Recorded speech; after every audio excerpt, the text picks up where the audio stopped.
Baik, bismillahirrahmanirrahim. Eee, Selamat siang, Bapak Asep Mulyatin, Pak Asmul ya. Ya, Eee, Apa kabarnya Pak? Sehat kan hari ini Pak? alhamdulillah Pak. Eh, Siang kembali, alhamdulillah. Walaupun di sisa-sisa waktu ini ya, biasa setelah pulang sekolah eh, ada agenda-agenda yang lain, tetapi kita tetap semangat lah.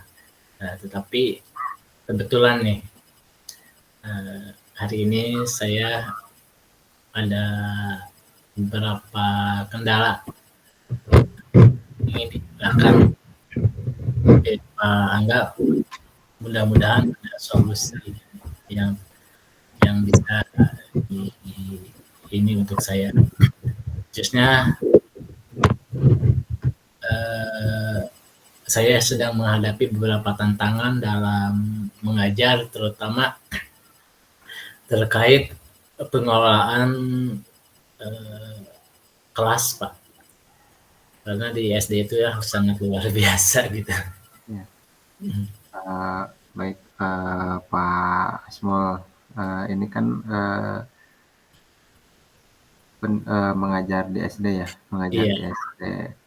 Eee, Biasanya di SD itu kan, kebanyakan guru kelas ya, guru kelas. iya. Eee eee, Bapak menghadapi permasalahan dengan pengelolaan kelas, eee, baik kalau seperti itu mari kita mulai dengan menetapkan tujuan, Pak.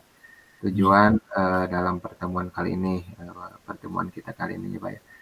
Eee, Dalam sesi coaching ini, eee, apa yang ingin Bapak capai, eee, untuk pembicaraan kita hari ini? Jadi gini Pak ya, yang saya harapkan atau yang saya inginkan dengan adanya obrolan ini atau coaching ini, saya ingin menemukan cara yang lebih baik untuk mengelola kelas. Jadi agar siswa yang lebih fokus dan tertib gitu. Khususnya di kelas yang lebih kecil. Di SD itu kan mereka seringkali mudah teralihkan dan susah diajak bekerja sama gitu. Kalau kita lagi dalam proses belajar mengajar, kadangkala kita itu tidak fokus karena anak yang satu di sini, yang lainnya kemana gitu. Kadang-kadang uh, bisa ngeganggu temannya gitu, jadi tidak fokus gitu. Nah, jadi ya gitulah anak-anak SD. Iya iya iya. Eee, jadi yang, Bapak inginkan itu, yang tujuan utamanya itu untuk, dapat menemukan strategi pengelolaan kelas gitu, Iya, iya, supaya kelas lebih tertib, lebih aman, lebih rapi gitu, Pak, ya. Kan di SD itu, eee, kebanyakan siswa itu aktif gitu ya, ingin bermain terus gitu. iya. Eee, Baik, Pak Asmul, apakah, ada hasil spesifik gitu? Apakah ada hasil yang ingin dicapai oleh Bapak secara spesifik gitu? Iya. Iya ada Pak.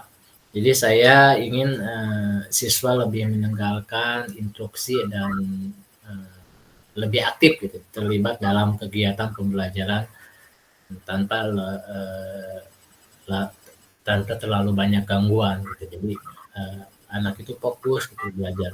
Jangan sampai dalam pembelajaran itu ada yang main, ada yang bercanda atau ada yang eh, ini itu gitu, karena kompleks sih kalau di SD itu anak, karena usia anak itu kan masih usia bermain gitu lah, jadi belum fokus. Jadi saya ingin dalam obrolan ini eh, supaya siswa lebih mendengarkan instruksi dan lebih aktif gitu dalam kegiatan pembelajaran. Itu Pak yang saya inginkan. Baik. Menurut saya itu tujuan yang sangat jelas dan bagus, Pak. Sekarang kita masuk ke identifikasi, Pak.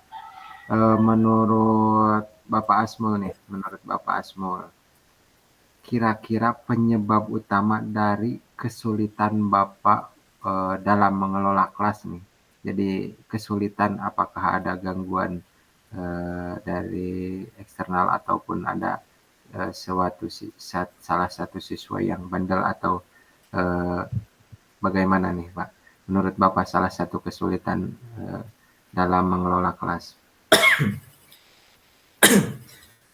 Mungkin kalau si kelas saya itu Pak, ada beberapa siswa yang sangat aktif gitu.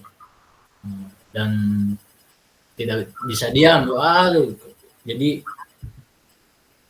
kesana kesini gitu. Kalau dalam pembelajaran itu viewers anak-anak itu ya, ada yang lompat-lompat gitu karena ya tidak bisa diam itu siswa itu. Jadi sangat aktif dan tidak bisa diam.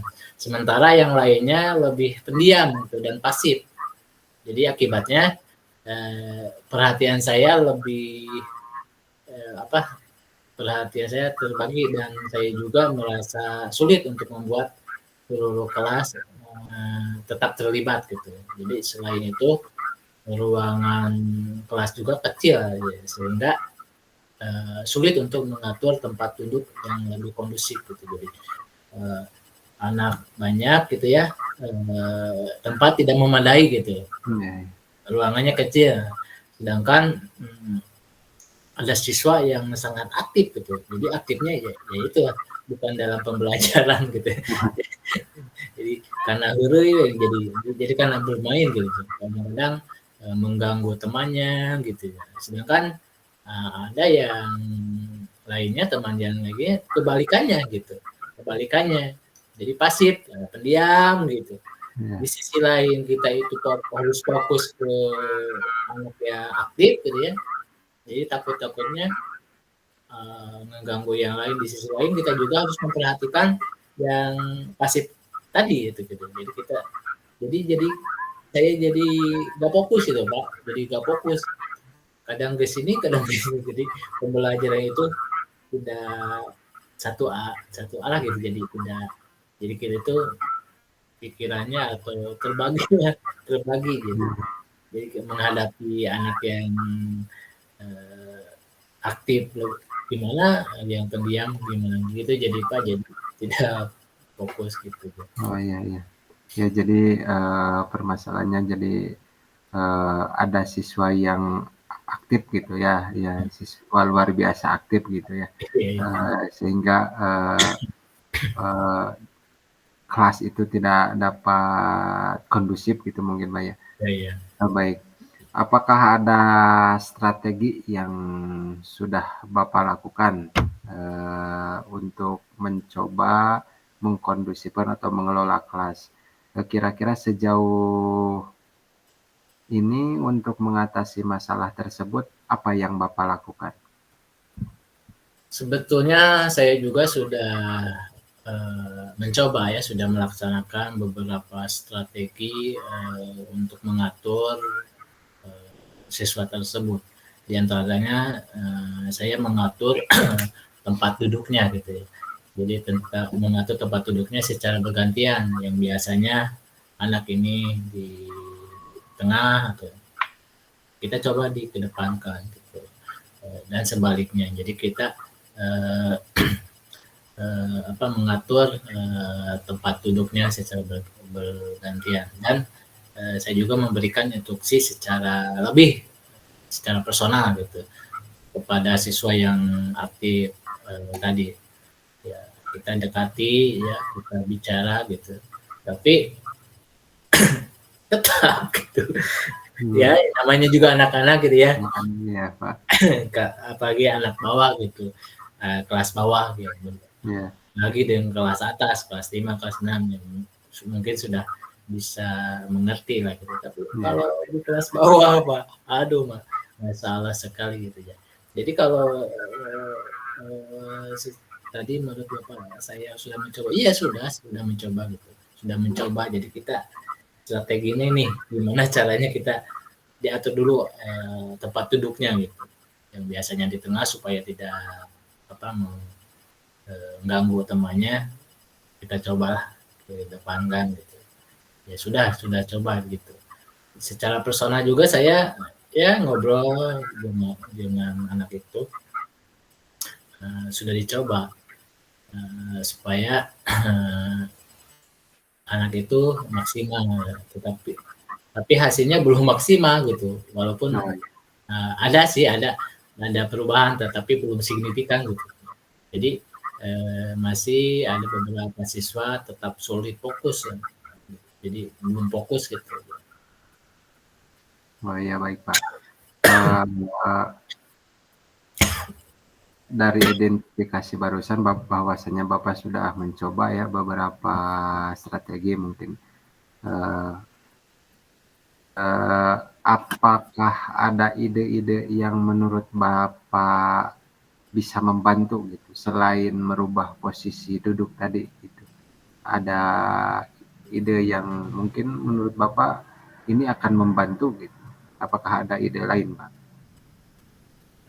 Selama ini saya juga sedang merancang ya.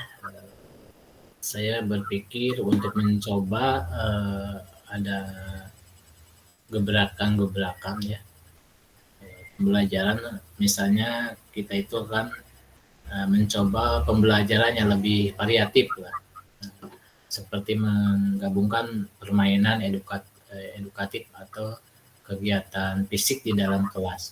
Jadi untuk membantu menyalurkan energi siswa yang lebih aktif. Ya.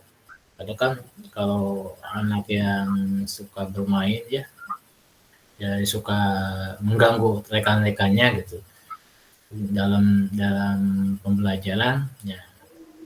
Kalau kita kolaboratifkan ya mungkin bisa menyalurkan gitu energi siswa yang lebih aktif tadi eh, untuk siswa yang pendiam juga saya ingin mencoba memberikan peran khusus dalam kelompok kecil agar mereka merasa lebih terlibat. Jadi kita merancang membuat kelompok tapi secara kecil, dan kita juga akan mencoba pelajaran yang lebih variatif dengan ada edukasi permainan. Mungkin itu rencana yang saya rencanakan mungkin seperti itu, Pak. Oh iya, ide Bapak sangat bagus, Pak. Apalagi usia siswa SD ya, membutuhkan kegiatan interaktif gitu. Eh, jadi ada permainan, ada kontak fisik gitu, interaktif antara pembelajaran dengan kegiatan mengingat gitu ya, psikomotor gitu. Selanjutnya bagaimana Bapak dalam merencanakan implementasi dari strategi yang Bapak tersebut paparkan, Pak? Saya akan mencoba memulai apa yang tadi telah direncanakan, insya Allah mungkin minggu depan lah. Minggu depan kita mencoba dengan sesi pembelajaran yang lebih interaktif, apa yang tadi saya utarakan. Jadi kita itu misalnya kita menggunakan permainan untuk mengajarkan materi matematika. Jadi kita disisipkan dengan permainan, jadi supaya bergerak secara fisiknya, tetapi dalam pembelajaran matematika itu. Dan saya juga akan memisahkan kelas kecil. Jadi berdasarkan minat dan kebutuhan mereka. Jadi sebelum kita membuat kelompok, kita juga membuat dulu asesmen gitu, supaya kita mengetahui minat anak apa saja. Jadi kita bisa mengelompokkan secara kecil, supaya mungkin dalam pembelajaran tersebut bisa fokus. Mungkin itu yang saya akan coba. Ya Pak, hebat sekali Pak dalam perencanaan tersebut. Mari kita bahas tanggung jawab dari implementasi rencana Bapak tersebut. Apakah langkah pertama gitu Pak, langkah pertama yang akan Bapak ambil minggu ini untuk melakukan rencana tersebut gitu. Jadi langkah pertama yang akan Bapak ambil dalam melaksanakan rencana tersebut. Ya, mungkin langkah yang saya akan ambil untuk minggu ini, saya akan mulai dengan menyusun materi pembelajaran yang interaktif, dan saya juga akan membagi siswa ke dalam kelompok. Nah, saya juga akan mencoba menata kembali tempat duduk agar lebih fleksibel gitu. Fleksibel sesuai dengan aktivitas yang akan dilakukan. Jadi kalau seperti biasa tempat duduknya seperti itu. Jadi kita akan dirubah, akan diatur apakah cara duduknya membuat lingkaran atau gimana. Nanti itu akan kita atur sesuai dengan pembelajaran yang akan diberikan kepada mereka supaya bisa berjalan lancar seperti itu, Pak. Bagus sekali Pak, bagus sekali. Apakah dalam tadi ya Bapak dalam merencanakan menyusun terus strategi duduk gitu supaya namanya proses pembelajaran gitu lebih fleksibel. Yang selanjutnya apakah Bapak akan memonitor perkembangan secara bertahap gitu. Ketika dalam pengelolaan kelas itu Bapak akan memonitor seperti apa, yang selanjutnya bagaimana rencananya untuk memonitor perkembangan tersebut. Ya, tentu saja saya akan memonitor, ya saya akan membuat catatan harian mungkin mengenai perkembangan perilaku selama proses pembelajaran. Dan juga saya akan meminta mereka untuk melakukan refleksi. Jadi refleksi sesederhana mungkin lah ya tentang bagaimana mereka belajar dengan cara ini. Jadi dengan memberikan refleksi kita bisa mengetahui sejauh mana keberhasilan pembelajaran kita gitu. Jadi kita refleksi kepada anak-anak, menanyakan tentang proses pembelajaran yang tidak biasa. Maksud tidak biasa ini tadi setelah membuat strategi sederhana dalam membentuk kelompok-kelompok kecil dan juga memberikan dalam pembelajarannya disisipkan edukasi permainan yang berperan juga atau ya dengan bersangkutan dengan pembelajaran yang kita berikan. Mungkin itu yang akan saya lakukan. Oh iya Pak, cara yang baik Pak ya dalam memastikan perubahan gitu. Ya.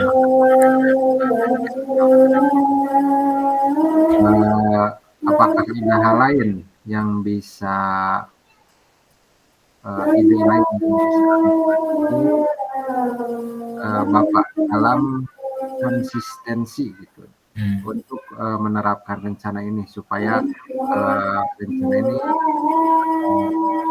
kegiatan ini secara konsisten terus menerus. Apakah ada hal lain yang bisa membantu Bapak? Ya. Mungkin saya juga Pak akan meminta masukan dari kolega di sekolah tentang bagaimana cara lain yang bisa digunakan untuk mengelola kelas yang lebih efektif. Jadi kita akan ngobrol-ngobrol lah dengan rekan sejawat kita. Biasanya kan kalau di SD itu Pak, kalau istirahat itu kita itu suka ngerumpi gitu. Bukan mengerumpi itu bukan berarti menggibah gitu ya, bukan, tetapi ngerumpi tentang keseharian kita di dalam kelas gitu. Jadi kita dengan ibu-ibu kita suka curhat gitu. Wah, si anak ini Berbagi gitu Pak, gini-gini. berbagi ya. Ya, jadi berbagi gitu. Jadi setiap istirahat itu gitu suka ngobrol. Jadi kita saling bertukar pikiran atau ide-ide. Mungkin di situ kadang-kala ada sebuah ide atau yang bisa didapat dari obrolan-obrolan kecil itu Pak. Jadi kita kan sesama rekan sejawat mungkin kita akan ngobrol-ngobrol apakah ada solusinya seperti yang dialami oleh saya gitu dalam untuk supaya fokus dalam pembelajaran di kelas gitu, dalam kelas itu mungkin Pak. Oh iya Pak, sangat bagus Pak. Kadang-kadang kan kalau SD itu yang kelas lain istirahat, mereka juga ingin ikut istirahat gitu Pak ya. Jadi itu dengan